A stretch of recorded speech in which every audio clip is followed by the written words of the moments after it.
Aula 25 de 10 de dezembro.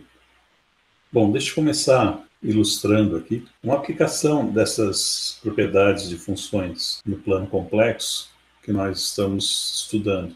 Então, você vê aqui uma integral que ela parece relativamente complicada de fazer. Você diz assim, não, mas o seno de x vezes dx é o d cosseno de x, com sinal negativo, mas aí você tem o x aqui. Então, o x é seu arco, cujo cosseno é...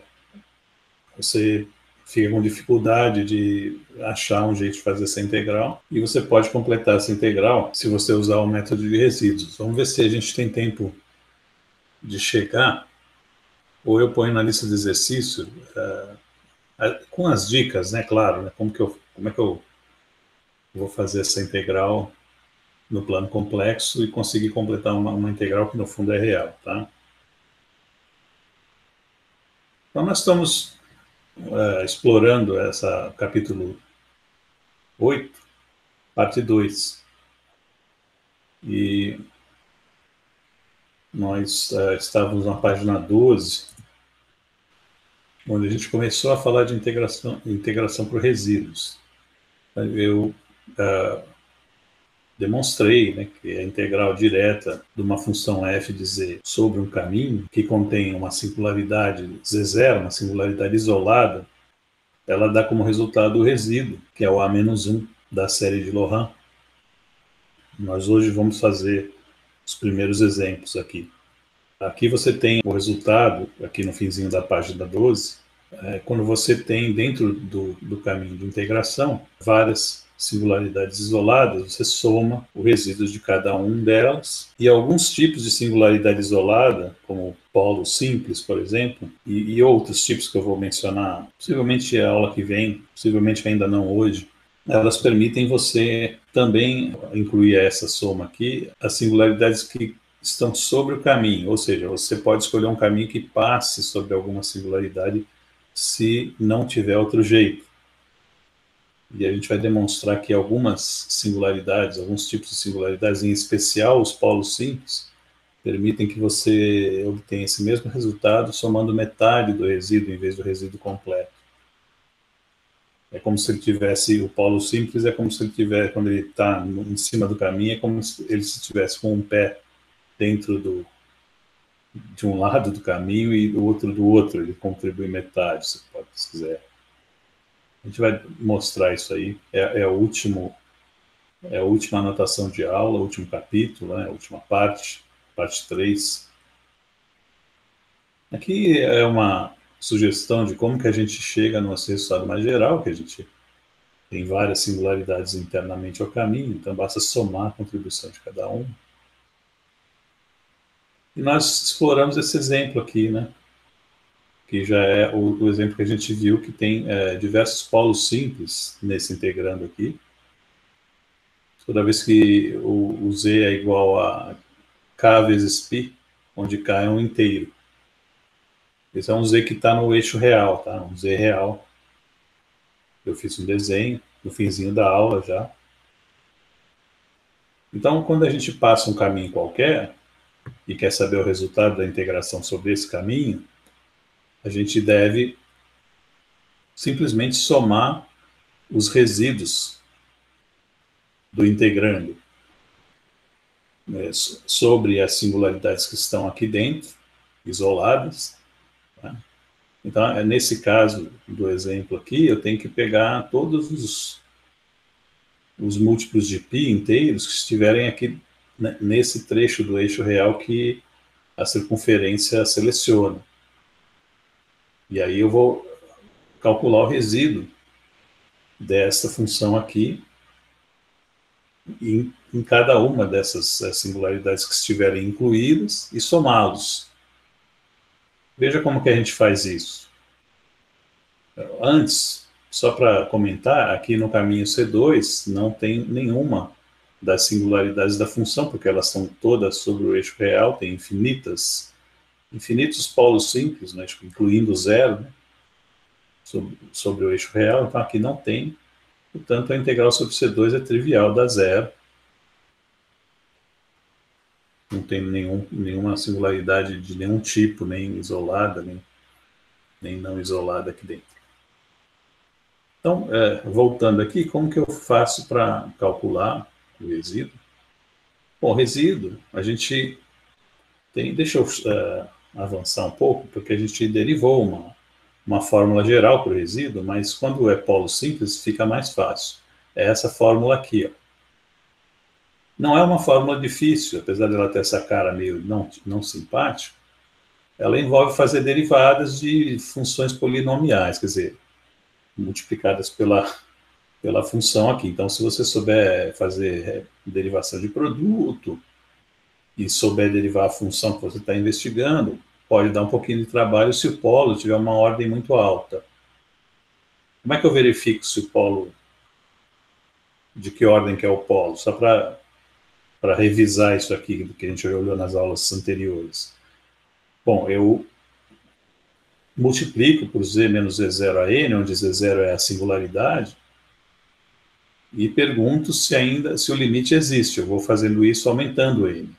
Primeiro eu verifico que o f pelado, ele tem problema em z0.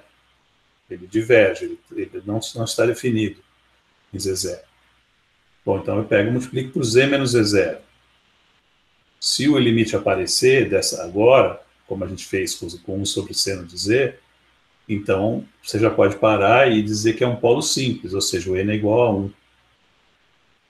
E veja o que vai acontecer. Nesse caso de n igual a 1, aqui a derivação é de ordem zero, ou seja, você não precisa derivar. A própria checagem já te dá o resíduo. Esse limite novo que aparece, ele já é o resíduo da função. Então, o polo simples é mesmo simples, ele é amistoso, né? Seja, ao checar, já calcula o resíduo, então já faz duas coisas ao mesmo tempo. O polo de ordem 2 ou maior já não é assim. Veja se você vai checar, multiplicando por z menos z0 ao quadrado, e aí suponhamos que você conseguiu agora definir bem o limite, mas não tinha conseguido com n igual a 1. Então é um polo de ordem 2. É uma singularidade isolada que a série de Laurent para na potência negativa 2, do lado esquerdo da soma, né? Então, polo de ordem 2. Mas o resíduo ainda não é esse limite novo que você conseguiu. Você precisa derivar uma vez, porque 2 menos 1 aqui dá 1, né? Derivar uma vez e aplicar. Aí sim você aplica o Z0, divide por n menos 1 fatorial, que seria aqui 1 mesmo, né? Porque se fosse 2, né? E aí você tem um resíduo. Então fica um pouco evidente que os polos de ordem mais alta são mais chatos. Imagine, por exemplo, você tem 5 aqui. Você precisa fazer 4 derivações e cada uma delas separa esse termo, porque é um produto, né? Em geral, cada uma, né? Dependendo da função aqui, pode não ser esse o caso, mas em geral você tem uma função aqui, outra aqui, você tem que fazer regra de produto. Então separa em 2, depois na outra derivação separa em 4, e vai fazendo, até depois, no final, você aplicar o Z0, quer dizer, o número de operações alto, chance de erro mais alto também, né?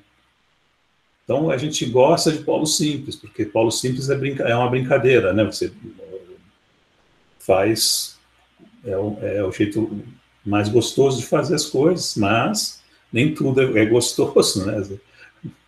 De fazer, né? Então você precisa fazer as coisas que não são muito, não dão muito prazer de fazer também. Às vezes precisa calcular num polo de ordem maior, né? Ainda que se for um polo, que é uma singularidade isolada, você ainda tem chance de chegar num resultado, já é uma grande vantagem que você tem. Assim. Uma singularidade essencial, por exemplo, você já não consegue calcular o A1, o A-1, né, o resíduo, por esse método. Você teria que derivar infinitas vezes. Você consegue calcular o resíduo? Consegue. Você tem que fazer aquela integral que projeta o resíduo e projeta qualquer coeficiente que você quiser. Se você conseguir fazer, aí você tem o resíduo e tem que fazer uma para cada uma das singularidades, né? Vamos voltar então aqui para o caso do exemplo, que é 1 sobre seno de z, e agora abordar esse caminho aqui, circular, para fazer, então, ter o resultado dessa integração, nesse caminho, C1. Ou seja, vamos calcular a soma dos resíduos internos, o raio igual a 7. Então, eu vou lá para aquele desenho que eu já mostrei a vocês na aula passada. Antes, vamos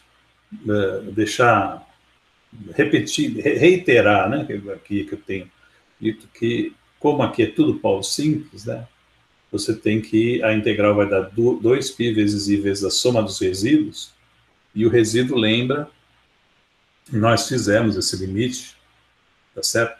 Qual o limite? O limite de z menos k vezes π dividido por seno de z, quando o z vai para k vezes π. Nós fizemos esse limite e deu menos 1 elevado a k. Então, a soma, quando o raio é igual a 7, de resíduos, ela vai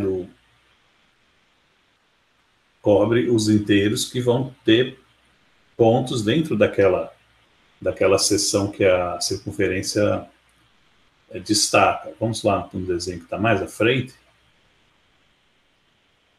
Olha ele aqui. Aqui eu já corrigi o raio aqui, que ele estava passando no lugar errado do desenho. Tá? Então tem o caminho circular. Se você olhar bem aqui, você vai até 2π, que é 6,28, né? Esse valor aqui extremo, e aqui é menos 2π. Então, o K vai de menos 2, né? Depois ele vem menos 1, 0, 1 e 2. Ele vai pegar, então, aqui 5...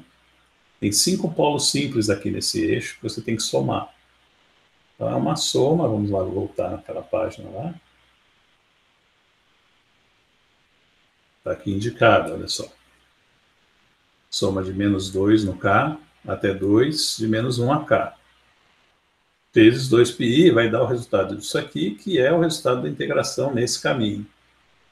Tá? Então, veja a sequência de operações que nós estamos fazendo, é de contagem, de avaliação de limites, são operações relativamente primárias, no sentido da hierarquia, ou da cronologia, melhor dizendo, dos cursos de cálculo que você fez, ou de matemática que você fez. Então, você fazer a avaliação de limite é a primeira coisa que você aprende lá, às vezes até no ensino médio, dependendo da escola, mas com certeza nos cursos aqui de matemática, né, que você tem, faz bastante limite no curso de cálculo 1. Então, você está usando limites, né, e avaliação de onde passa o caminho, quer dizer, você não tá, é uma maneira, claro, você precisa ter um pouco de prática e tomar cuidado. Mas depois de fazer toda a análise que deu trabalho para a gente, né, e de chegar a esses resultados, agora a parte de aplicar fica uma coisa, o uso de ferramenta, é uma ferramenta interessante, né, porque ela pode requerer uma certa sofisticação para usar, mas ela é uma ferramenta sofisticada, ela faz coisas que a gente não são intuitivas, né, tá certo? Isso já vai ver, isso ainda não está claro, eu sei que isso demora para... Mas hoje nós vamos esclarecer já como que faz integral, e a gente vai começar com umas que vai matar a formiga com canhão mesmo, porque senão tem que começar com as mais simples, que você pode fazer até em cálculo 1, mas uma delas já não é tão simples assim que eu vou fazer aqui hoje, tá certo? Depois a gente pode tentar abordar aquela que eu mostrei no começo, para ilustrar, aquela que tinha cosseno, seno, em cima, embaixo, lá, que é para isso que serve mesmo, né? Para fazer integral simples, você vai na tabela você vai em alguma tabela e já está pronta, né? Mas pode deixar que num projeto de doutorado, num projeto mesmo de mestrado, depende da área que você tiver, não é difícil aparecer uma que não está lá. Enfim, de qualquer maneira, né, Acho que eu não preciso aqui me estender com a motivação tanto assim. Vamos agora olhar, então, um pouquinho mais para essa questão aqui do resultado, né? Esse resultado aqui, ele dá 2π, está aqui embaixo, tá vendo? Por quê? Porque essa soma, ela soma... você sabe que menos 1 elevado a k, para k negativo ou positivo, dá a mesma coisa, né? Então vai dobrar a soma de 0 até 2. A soma do 0 sobra 1, né? Porque menos 1 elevado a 0 dá 1. A soma no 1, né, o termo do 1 dá menos 1 a 1, que dá menos 1. E no 2 dá menos 1 a 2, que dá 1. Então você tem 1 menos 1 mais 1 duas vezes. É isso? Na verdade, você tem 1 mais duas vezes menos 1 mais 1, ou seja, mais duas vezes 0. Então sobra 1 aqui. Essa soma dá 1, tá? Só fazer. Se você quiser, você tem 5 termos, é fácil de você colocar lá por extenso e ver que dá 1, tá? E por isso o resultado aqui tem só o 2π. Tá? Então essa é uma integral que está feita nesse caminho. Nessas notas de aula, a gente faz também, no mesmo contorno, uma função que agora tem um z multiplicando aqui no denominador. O que acarreta você de diferente, você multiplicar pelo z aqui embaixo, para o caso anterior? Bom, a ordem dos polos, então, já não é a mesma. Veja, se o polo... Vamos primeiro olhar aqui. Aqui você tem a possibilidade do z igual a 0 aparecer multiplicando, né, duas vezes aqui, 0 e 0. 0 vezes 0, vamos dizer assim, quando o z vai para 0. Então, esse polo aqui não é de ordem 1, porque se eu multiplicar por z em cima, tudo bem, eu cancelo esse z de baixo, mas ainda tem a singularidade, porque tem o seno de z ainda. Agora, se eu multiplicar por z ao quadrado, aí sim, aí eu elimino a singularidade. Veja, isso está escrito aqui, ó, se o limite de z indo para 0 de z, isso aqui não existe. Porque cancela o z, mas fica 1 sobre z. 1 sobre seno de z, perdão. Na verdade é 1 sobre z, se você quiser, né? Porque o z indo para 0, o seno de z fica igual ao z. Mas o importante é que ele não existe, mas quando eu multiplico por z ao quadrado, aí sim, aí ele volta a existir. Então, trata-se de um polo de ordem 2. E nos outros lugares, onde tem o k vezes π, mas o k não é igual a 0?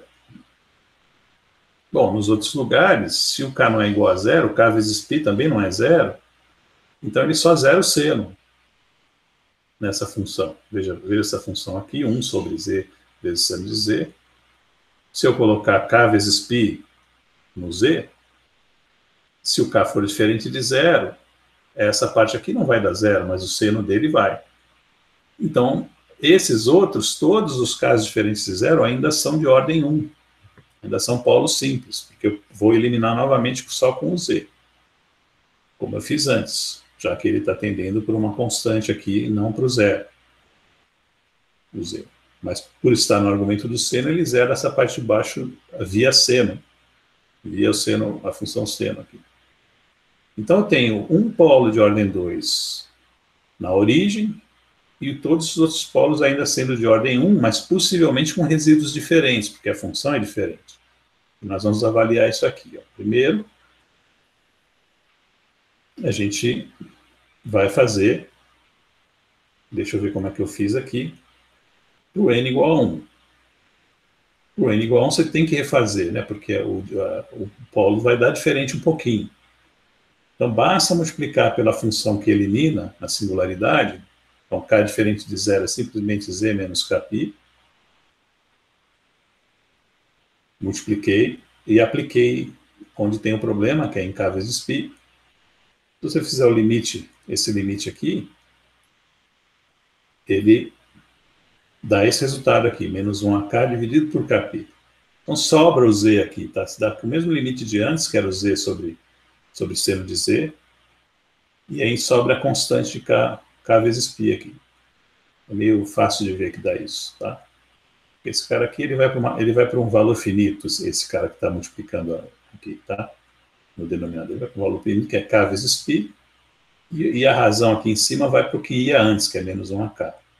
Isso para o K é diferente de zero. Beleza, então eu tenho resíduos que são diferentes, porque agora tem o K embaixo, e o π também, mas que foram fáceis de calcular, porque são ainda polos simples, são de primeira ordem, as singularidades. Agora, para o de ordem 2, o que eu tenho que fazer? Eu tenho que fazer uma derivada, ou seja, eu substituir o n igual a 2 naquela fórmula que está mais para frente ainda, e vou fazer essa derivação. Essa derivação, eu acho que eu fiz isso na aula passada, que eu até avisei vocês que aparece uma. Mas eu fiz rápido, agora estou fazendo um pouquinho mais devagar. Eu me lembro que apareceu essa função, e eu dei uma dica para vocês que aparece um limite meio encrencado, parecido como esse, só com funções hiperbólicas no problema que tem na lista. Qual o problema que tem aqui que às vezes te pega? Você não pode somar nem subtrair infinitos de natureza completamente diferentes, né? Aqui, se você não deixar nessa forma, às vezes você pode cair na armadilha de dividir o seno por esse denominador, vai dar 1 sobre seno aqui, ó, menos z cosseno dividido por seno ao quadrado, né? Daí você vai para cá, você vai para esse aqui dá infinito. E aí você vem para cá e vê que esse aqui também dá infinito, né? Infinito menos infinito dá zero. Aí você obtém o resultado certo, mas o professor de cálculo te dá errado na questão e você fica falando que foi injustiçado. Porque, na verdade, não pode ser feito assim. Ah, tem um infinito aqui, subtrai e dá zero, né? Isso, nesse caso aqui, magicamente, né, você conseguiu até a resposta certa, porque dá zero mesmo. Mas como é que a gente verifica isso? Está dando zero em cima, quando o z vai para zero, e está dando zero embaixo. Aí você faz por algum método, a gente pode usar, como as funções são regulares aqui em cima e embaixo, você pode usar o L'Hopital, né? Deriva em cima, deriva embaixo, e isso já vai dar certo. Aí sim você consegue definir, né, o limite da razão, que dá zero. Isso, tá? Porque a derivada embaixo vai dar um cosseno, aí o seno cancela com o outro seno em cima, é só fazer que você vê. De maneira agora legítima. Então, agora que eu tenho os resíduos, o resíduo na origem agora é zero, né? Então ele não vai contribuir nada. Você vai ficar só com esses aqui, ó, somados de menos 2 até 2, porque o caminho ainda é o mesmo, o contorno ainda tem raio 7. Veja, então o resíduo do zero deu zero aqui, e esse aqui? Bom, esse aqui, como agora está somando só naquela parte que não tem a origem, é óbvio que isso aqui dá zero. Então, nesse caso, não é porque não tem singularidade, ou porque ela, né, é regular aqui dentro, não. Ela tem 4 polos simples e um polo de ordem 2, e mesmo assim, a integral nesse caminho deu nula. Nesse caso aqui, é um pouco aparente que se eu aumentar o raio dessa circunferência, eu não vou mudar nada, tá? Porque cada vez que eu incluo mais uma singularidade do lado esquerdo, vem também outra do lado direito. Isso aqui, ó, vai ficar igualzinho, o somando só vai mudar o limite aqui, de 2 para 3, e depois para 4, e assim por diante. Portanto, vai continuar dando zero. Então, esse caminho, que é uma circunferência centrada na origem, ele tem essa integral de caminho igual a zero, porque ele soma de maneira equilibrada, vamos dizer, contribuições de resíduos positivos e negativos. Obviamente, se eu estender um pouquinho o caminho só para a direita, isso muda, né? Aí eu vou ter resultado diferente de zero. Esse é um exemplo importante para ilustrar, não é, que se você tiver uma integral sobre o caminho e ela der zero, não quer dizer que ela é regular lá dentro, ou seja, você ter a função regular garante que a integral é zero, mas a integral ser zero não garante que ela é regular no interior do caminho escolhido, tá? Vamos então ao exemplo que a gente vai começar a avaliar aqui, que é esse outro aqui, ó. Então, agora o f de z é 1 sobre z ao cubo mais 1. Deixa eu ver se eu abordo aqui. Sim, eu abordo. Então, acho que eu não vou precisar usar o quadro ainda. Não vou precisar subir o quadro ainda. A pergunta que você faz antes de avaliar a proposta aqui, né, que são esses caminhos, uma é uma circunferência de raio meio, uma circunferência de raio 2 e um retângulo aqui. Um retângulo que tem largura 2 e altura aqui nessa posição 4, né? Ele vai de menos 2 a 2 aqui no y e vai de 0 a 2 no x.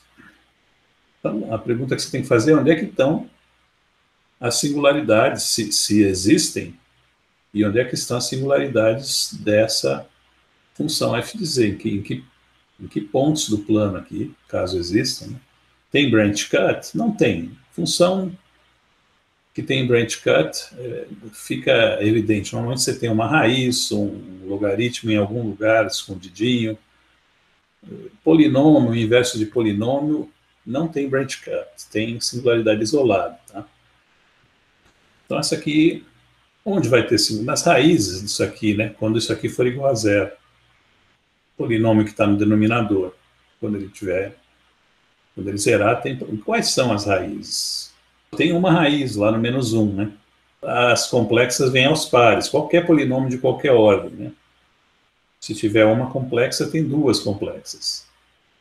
Mas onde é que elas estão? Como é que a gente acha, né? Então, antes de abordar os caminhos, vamos aqui para a próxima página, que é onde eu estou dando a dica. Para qualquer potência que você tiver aqui, né? Bom, você vai lá para o denominador e, nesse caso, é o z ao cubo igual a menos 1. Então, que você tem que achar qual z que satisfaz essa igualdade, z ao cubo igual a menos 1. Tá? Deixa eu fazer de um outro jeito no quadro para ficar mais passo a passo. Vamos fazer, só que vai pagar um preço, tá? Eu vou fazer para a potência n. Tá? Então, eu quero saber o resultado de 1 mais z elevado a n inteiro, tá? Igual a zero. Quais são os valores de z que me dão essa igualdade, que me validam essa igualdade, tá? Então, eu vou pegar o z elevado a n, que eu tenho que igualar 1 menos 1, tá certo? Que é igual realmente ao e elevado a iπ. Por que é igual ao e elevado a iπ? Lembra? Bom, o fato que você tem menos 1 desse lado de cá indica que o módulo é 1, né? Por isso que aqui tem módulo 1 também, tá? Então, se você tem menos 1 desse lado, 1 desse lado, e tem uma circunferência aqui, onde estão todos os números complexos de módulo 1, o que vai acontecer? Se você olhar na representação polar, aqui tem o ângulo, e aqui tem o módulo, né? Esse tamanhozinho aqui é o módulo. A gente chama de R. E esse aqui seria o número complexo, que está na circunferência. Esse R aqui, nesse caso, esse R aqui é igual a 1.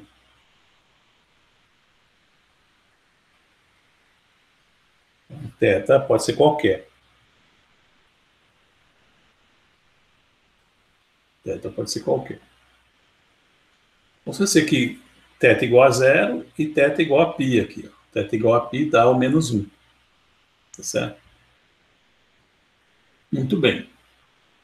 Agora, o número que eu estou procurando, eu vou escrevê-lo. Então, deixa eu apagar aqui, porque senão a gente confunde, tá? Eu vou escrever o z que é a raiz, z0, eu vou escrever como R, E, aí θ. Eu quero achar essa raiz, eu quero achar o módulo dela e quero achar o ângulo dela, tá? É isso aqui. Quem é θ e quem é R que me satisfaz essa condição aí, que está logo acima aqui, tá? Como que a gente faz isso? Bom, substitui isso aqui agora, tá?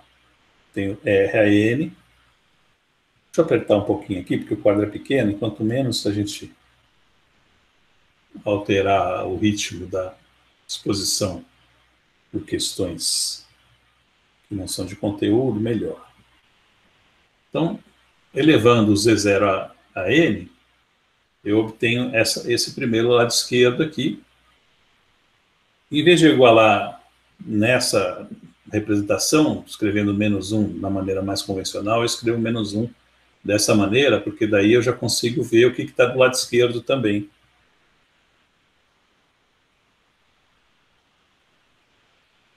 Então, nessa igualdade, eu vejo duas coisas. Primeiro, o módulo tem que ser 1. Tá? Estou procurando as soluções, né? Então, as soluções têm módulo 1. E qual que é a fase? Qual que é o ângulo? Bom, o ângulo é tal que essa igualdade nθ seja igual a π, não é verdade? Mas veja, essa não é a única igualdade que satisfaz a de cima. Então, eu escrevi uma igualdade aqui para satisfazer a igualdade de cima, né? São duas condições. Primeiro, R igual a 1. Isso aqui já resolve uma parte. E depois, a igualdade entre os ângulos que estão aqui desses dois lados.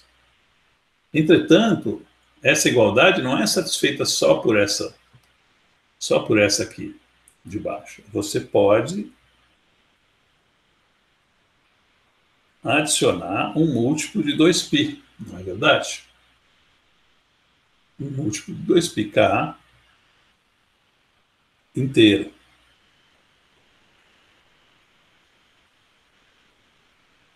Portanto, o θ, que agora eu posso colocar um índice n no θn, que satisfaz essa condição aqui, ó, que satisfaz, que zera esse polinômio, como que ele fica? É só você rearranjar isso aqui. Passa o n dividindo, n diferente de zero, obviamente. Você tem 2k mais 1 de um lado, que é um múltiplo ímpar, né? De π dividido por n. Tá? Então, todos os números que estiverem na primeira volta, porque senão você começa a repetir, né? Que estiverem aqui, forem dados assim e forem menores que 2π e maiores que zero, vão satisfazer essa condição. Então, não é difícil para você constatar que isso é verdade para k igual a 0, 1, até 2n menos 1. Então, todos esses casos aqui garantem, eles te dão todas as raízes que não são meras representações de uma volta, né, 3, 4, 5 voltas depois você cai na mesma, tá? Ou seja, aquelas que são diferentes, efetivamente diferentes umas das outras. Quantas raízes tem aqui, hein? Quantas a gente espera que tenham? É n, né? Porque é um polinômio de ordem n. Mas tem n fatores aqui? Parece que tem 2n fatores, né? Então pode ser que tenha alguma coisa errada aqui. Eu fiz isso agora há pouco. Pode ser que seja n menos 1. Tem que ter n raízes, né? Vamos pegar o caso n igual a 3, que tem que ter 3. A gente sabe que tem 3. 2 vezes 3, 6 menos 1, 5. Não tem 6 raízes, tá? Então isso aqui é n menos 1. Vamos ver o que acontece aqui nessa fórmula. O que acontece com esse cara se eu pegar o último dele? O último dessa série aqui, ó, é o n menos 1, certo? Então o θ, nesse caso aqui, né, isso aqui é θk, né? Só uma ressalva aqui. O n é a potência, tá? Isso aqui é o a késima raiz. Tá? A gente vai refinando aqui, tá? A gente vai refinando. Isso aqui é o θk. Tem várias raízes, tá?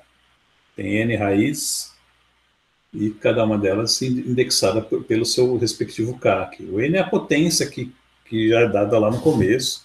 Pode ser o 3, pode ser o 5, depende da ordem do polinômio que você quer, né?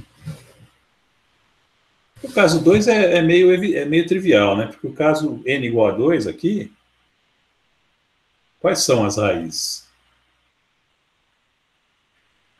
Elas estão aqui, ó.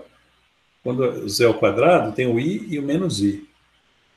Então, os ângulos é o π sobre 2 e o 3π sobre 2, ou menos π sobre 2. Se você não tiver nenhum branch cut, você pode vir aqui nesse sentido negativo, não tem problema nenhum. Quando você tem o branch cut que nem no logaritmo, você tem que ficar sempre quando você for fazer essas designações de ângulos, você tem que ficar na primeira folha, tá? Você tem que ir pelo lado de fora. Aqui. Então, se eu quiser chegar nesse ponto aqui, isso é uma dica que eu estou te dando que é bastante importante, é um detalhe que dá errado as coisas se você não souber. Então, lembra que o logaritmo tem um branch cut aqui, tá? Tá lembrado, né? Quando você vai daqui até aqui, você adquire uma fase de 2π. Tá? Então, na hora que pular para cá de novo, senão você não pode sair do zero e voltar para cá e simplesmente fazer no ângulo negativo. Você tem que somar 2π a esse ângulo negativo. Porque você já sai, quando você vem aqui por baixo, você já saiu do 2π, tá? Que é o valor dessa folha. Então, por exemplo, se eu quiser chegar nesse caso aqui, que eu tenho π sobre 2 aqui, e o valor aqui, que pode ser 3π sobre 2, ou menos π sobre 2. Mas não pode ser menos π sobre 2 se você tiver o branch cut. Mas aqui não tem branch cut, então você pode colocar o menos π sobre 2, você não vai ter problema nenhum. Tá? Mas eu vou fazer diferente, eu vou colocar o n-1, né, para o k aqui. Né? Quanto que dá k? O k, quando o k é o último da série. Quero checar isso aqui para ver se está certo. Depois a gente vê com o 2 lá. Comecei a falar do 2, mas vamos fazer para o n primeiro. E vamos ver se dá certo para o 2, para o 3, assim. A gente... Então, esse último da série, ele vai aparecer se eu colocar n-1 aqui dentro do k. Como que vai ficar isso aqui? Vai ficar 2, n menos 2, mais 1. 2n menos 2, mais 1. Então, vai ficar 2n menos 1. Né? 2n menos 1, π sobre n. E é isso mesmo, é n menos... Eu estava dormindo quando eu fiz, é n menos 1, tá? Tá certinho, eu já estou vendo aqui por quê. Isso aqui é 2π, que é esse primeiro aqui, ó. Cancela o n, tá? Menos π sobre n, tá? E qual que é o primeiro da série? O θ0, tá? Veja que o primeiro da série é o θ0. Qual que é o primeiro da série? θ0 é o próprio π sobre n. Né? Você põe 0 no k, isso sai na hora, tá? Então veja, o que isso está me dizendo? Que para a potência n, posso deixar esse desenho aqui mesmo, né? Esse aqui, vamos dizer que esse aqui é o π dividido por n. Desse lado de cá, eu tenho menos π dividido por n aqui, que é exatamente quando eu pego esse valor aqui, ó, 2π, que é a volta completa, menos π sobre n, não tem branch cut, não tem nada, então 2π menos π sobre n é equivalente, quando não tem branch cut, a menos π sobre n, porque isso aqui é a volta completa, volta no zero, tá? Então ele está me dizendo que esse aqui é o primeiro, é uma fração enésima do π, e esse aqui é o último. No caso de n igual a 2, isso aqui é π sobre 2, isso aqui é menos π sobre 2, eles estão aqui, né, como a gente já tinha constatado. No caso de n igual a 3, onde que estão? Isso aqui é π sobre 3, a 60 graus, estão mais ou menos como já está desenhado aqui, né? Tem que desenhar só melhor esse segundo aqui, que não está... Se a gente for caprichoso, então faz um desenho um pouquinho mais aberto, né? E tem um aqui também, né? Tem os do meio, que eu não desenhei, né? Como só tem 3, no caso de n igual a 3, então seria menos π sobre 3, n igual a 3, ó. π sobre 3, e menos 1, que é π, né? Tá? Esse caso aqui é para o n total. Eu quis fazer para o n porque eu vou propor para vocês no final da aula para fazer essa integral com uma potência genérica. Vamos ver se a gente consegue. Eu mesmo nunca fiz, Franco, com você, para Se existir, deve estar tabelado em algum canto. E acho que existe. Eu estava fazendo brincando com ela um pouco antes da aula, porque não tinha tempo de fazer, porque já estava perto do horário da aula. Mas eu não me lembro de ter feito, de ter visto. Às vezes a gente viu, mas não usou muito e não lembra mais, né? Então, essa exposição que eu acabei de fazer aqui não está nas notas de aula. A nota de aula está um pouquinho mais, ela presume um pouquinho mais de independência, vamos dizer assim, de quem está lendo, né? Então, nesse caso, vamos aplicar aqui, ó. A gente achou, e eu demonstrei isso para um N, mas também para o 3. O que as raízes fazem na primeira volta na circunferência? Então, lembra de equações polinomiais no plano complexo. Elas abrem um leque, né? Nesse caso, fica igual o símbolo da Mercedes, né? Você tem esse menos π sobre 3 aqui, o π sobre 3 aqui, que é 60 graus. Então, você vai em múltiplos de 60 graus, aparece aqui, que é 3π sobre 3, que é 180 graus, né? E essas são as 3 raízes. São os 3 polos. Né? E de que ordem que são esses polos? Você vai ver um z elevado ao cubo aqui, e você vai pensar que é de ordem 3 o polo, de ordem qual a ordem do polo?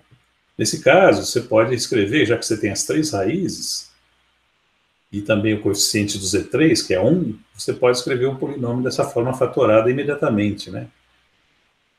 E você vê que quando você põe eles no denominador com as respectivas raízes, cada um desses fatores aqui é imediatamente, tem a singularidade, dizendo de outro modo, imediatamente eliminada, bastando multiplicar por ele em cima.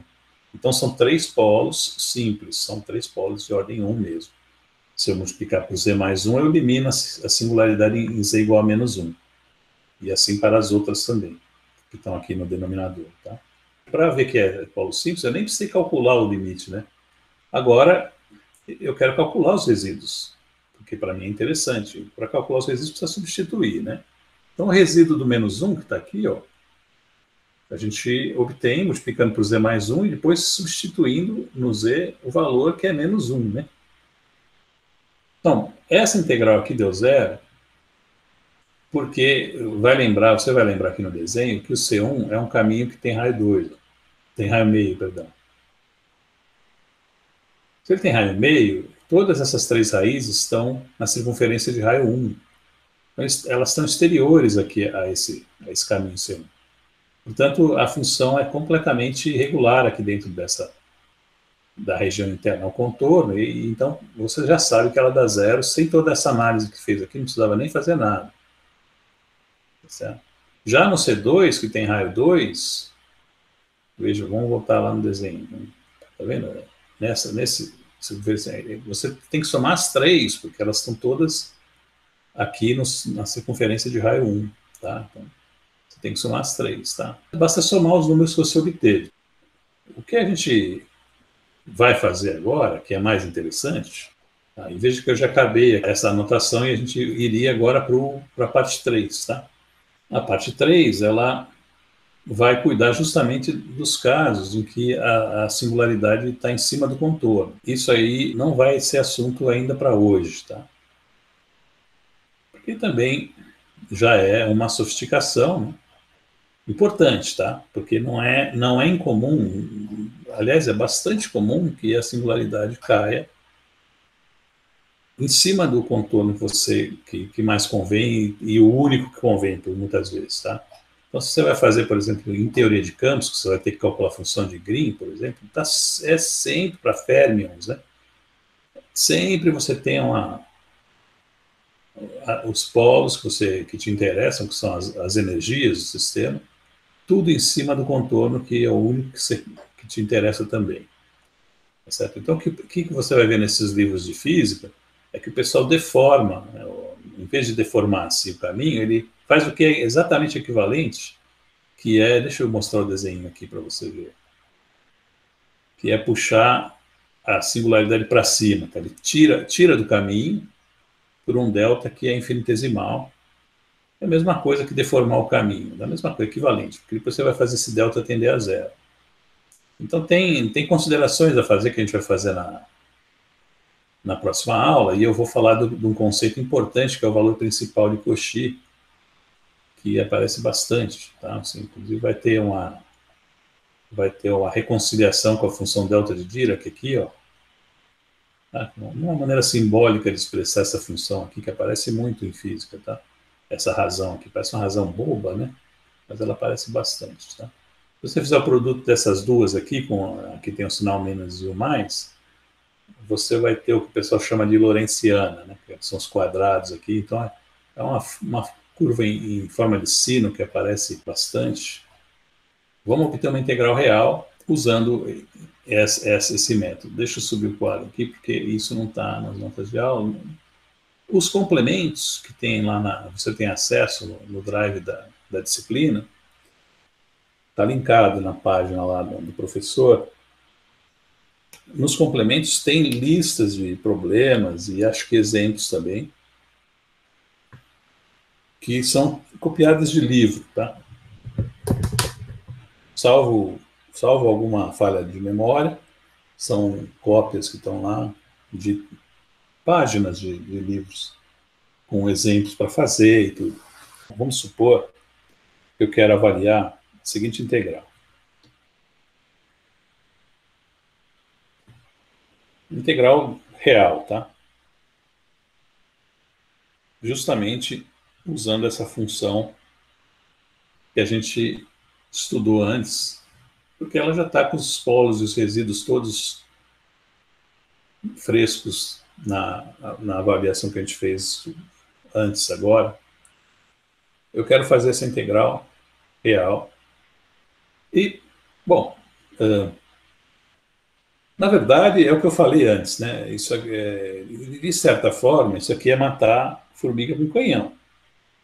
Mas como é um exemplo simples,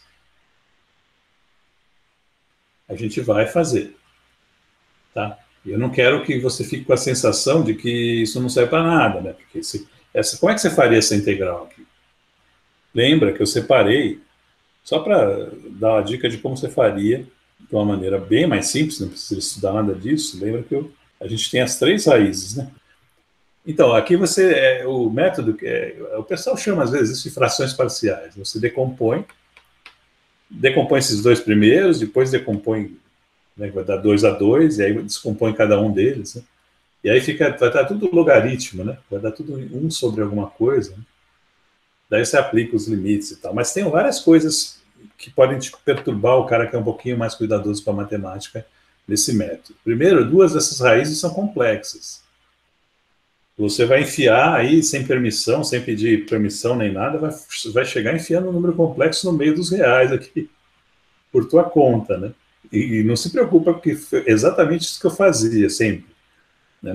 Você nunca quis saber muito de será que pode, né? Isso nunca não era não me detinha, entendeu?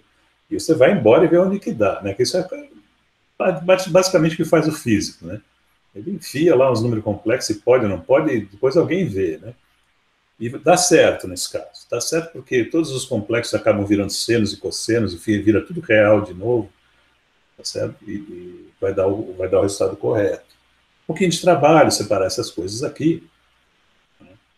Agora tem uma ideia que, claro, né, do jeito que eu vou expor aqui, dá a impressão até que não dá menos trabalho, mas se você estiver familiarizado com esses métodos, e é bom que a gente fique, eu vou ilustrar aqui, ele dá menos trabalho, na verdade, é mais rápido, tá?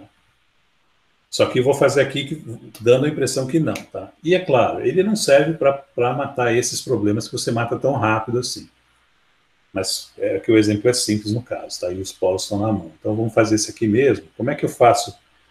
E a ideia é quase sempre essa. Você vai separar o problema em duas componentes que são avaliadas no plano complexo, tá? Por um lado, você vai arrumar um caminho em que uma integral sobre esse caminho fechada coincida com a integral que você quer fazer sobre o eixo real. E de preferência se anule em todos os outros pontos. Então vamos olhar E pelo outro, você vai, como o caminho é fechado, você vai usar o resultado que dá a soma dos resíduos. Tá? Isso te leva ao resultado. Tá? Sempre assim. Então vamos olhar o que acontece aqui. Está aqui as singularidades, né? Uma aqui, que é o que a gente fala que é o símbolo da Mercedes, né? 3, assim. Tudo aqui é menos 1, tá? Aqui é elevado a π sobre 3, e embaixo é elevado a menos π sobre 3. A gente já sabe, né? Já fez isso. Não precisava nem ficar carregando aqui, porque eu vou desenhar o caminho aqui ainda. Deixa eu tirar aqui, porque deixa só o menos 1 para a gente saber. Tá? Então, qual é o caminho interessante para mim aqui? É de 0 até infinito. Então está aqui, ó. Não tem nenhuma singularidade de 0 até infinito. Está ótimo. Vamos parar aqui antes de chegar no infinito, porque como é que eu vou fazer um caminho fechado? Bom, eu posso fazer aqui, essa ideia, eu posso fazer um retângulo, outra coisa, mas eu vou fazer um arco de circunferência para completar uma meia circunferência. Deixa esse pontilhado aí. Na verdade, eu não vou fazer isso. Por que eu não vou fazer isso? Porque, veja, vamos fazer uma argumentação aqui. Isso aqui é uma função que é o inverso de x ao cubo, né? Quando x é muito grande. Então, vamos fazer a integral que eu tenho que fazer. dz dividido por 1 mais e ao cubo.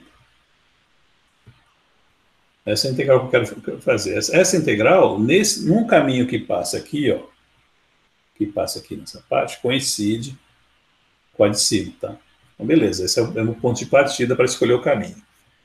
Segundo, se eu olhar aqui para um caminho com raio bem grande, o que quer dizer o raio bem grande? Quer dizer que, né, lembra que o z...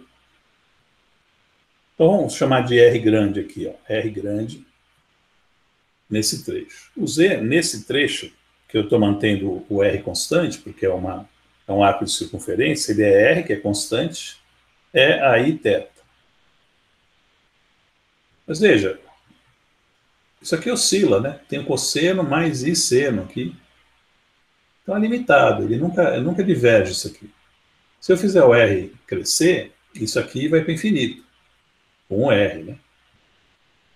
E o integrando 1 sobre 1 mais E3, vai para infinito com 1 sobre R ao cubo. Tudo bem que ele leva também um fator de fase aqui do lado, que eu não estou pondo, tá? Então a gente faz assim, ó.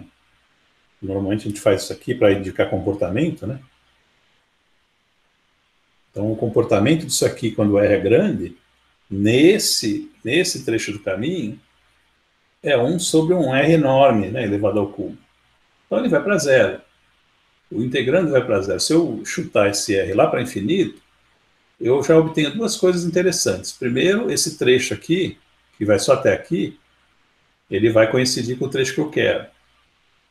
Segundo, a parte que eu fechei do caminho não vai contribuir. Então eu sei que só está sobrando esse, mas veja, está sobrando um que volta aqui também. Está sobrando um que volta.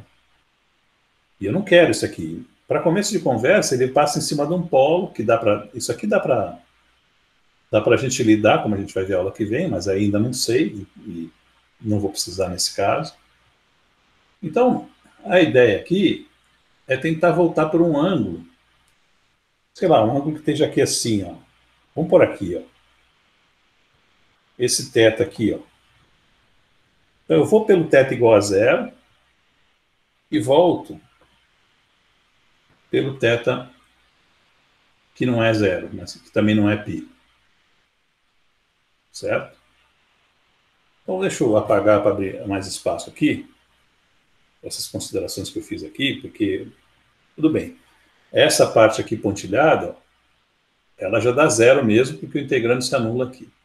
E nessa parte aqui, eu quero saber se eu não estou criando bicho que não me interessa aqui, porque o que eu quero é essa integral, né? Então, vamos olhar para esse trecho de volta aqui, como é que é o dz, e também como é que é o denominador, como é que é o integrando, tá? Primeiro dz. O que acontece nesse trecho aqui? O θ tá fixo. Vamos chamar de θ zero, para ficar bem claro que ele não é uma variável, é um θ que eu fixei. Nesse caminho aqui, nesse caminho de volta aqui, o θ é constante. Então, o dz é a diferencial do r', que varia, né, porque ele está voltando, é elevado aí θ zero. Então, toda essa parte aqui é constante. O r varia. Então, só ele varia, eu posso até escrever assim. É elevado aí θ zero dr. Tá bom? E esse aqui, ó? E o denominador? Como é que fica 1 mais e ao cubo nesse caminho? Fica 1 mais o módulo, né, que é o r ao cubo, é elevado aí 3 θ zero.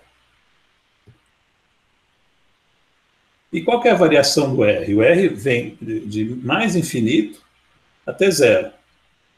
Então, nesse caminho aqui, ó, essa integral fica assim.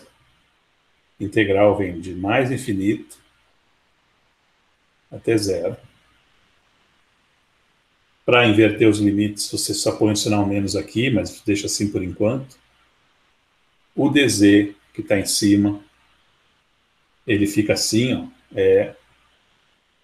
aí θ zero, dr.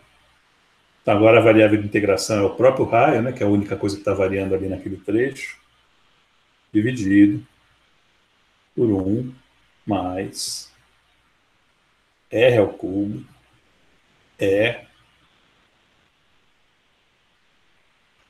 elevado aí 3 θ zero.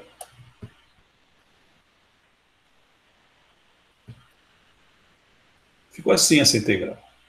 Mas veja, ela ainda não está desse jeito aqui, ó.